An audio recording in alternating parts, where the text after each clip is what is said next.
Vous êtes très impliqué dans la citoyenneté aussi. Oui. Et c'est ce qui va vous valoir d'ailleurs, en fin de ce mois-ci, une carte blanche dans Questions à la Une. Exactement. Racontez-nous, c'est quoi exactement? Parce qu'on n'entend pas ça souvent, l'émission Questions à la Une, donner des cartes blanches aux gens. Non, moi, j'avais jamais entendu. Non, mais c'est une première. OK.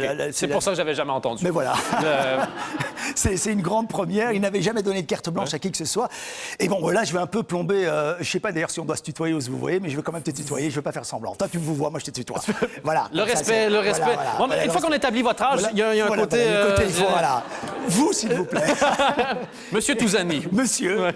Et non, effectivement, c'est la première fois que Question à la Une donne une carte blanche à quelqu'un. Là, c'est malheureusement, c'est là que j'ai dit que je vais un peu plomber l'émission. C'est après les événements islamistes et antisémites à Paris. Vous avez tous suivi Charlie Hebdo. Et en fait, on ne savait pas trop comment répondre à ça et aux jeunes.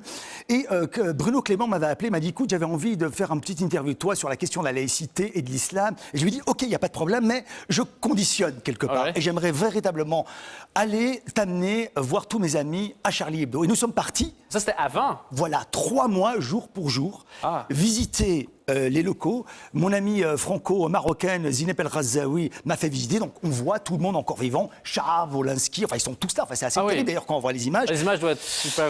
Voilà. Et c'est ça l'objet de mon Question à la Une, parce que je retourne quelque part sur les lieux et je montre les images à une des survivantes de Charlie Hebdo. Donc, ça commence un peu tendu. Et ensuite, nous venons en Belgique et là, on visite différentes écoles. Enfin, je ne vais pas tout vous expliquer, mais il y a un côté un peu pédagogique où on essaie de comprendre pourquoi, en fait, beaucoup de jeunes sont braqués sur la théorie du complot. Pourquoi est-ce que la montée de l'antisémitisme monte?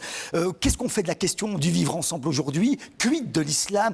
Beaucoup d'amalgames. On essaye de comprendre. Moi, je suis parti avec ma caméra, une équipe, pendant 3 semaines. Et là, juste après le Dan Show, je vais continuer mon montage parce que ce n'est pas fini. Mais c'est dans 2 semaines, on va pouvoir voir ça. Le 29 avril. Pour être tout à fait exactement précis. Donc, le mercredi 29 avril. Donc, un sujet extrêmement puissant, tourné, j'imagine, avec beaucoup de soins et de délicatesse aussi pour pouvoir... On l'espère en tout cas. Je vous dirai ça à la fin du montage.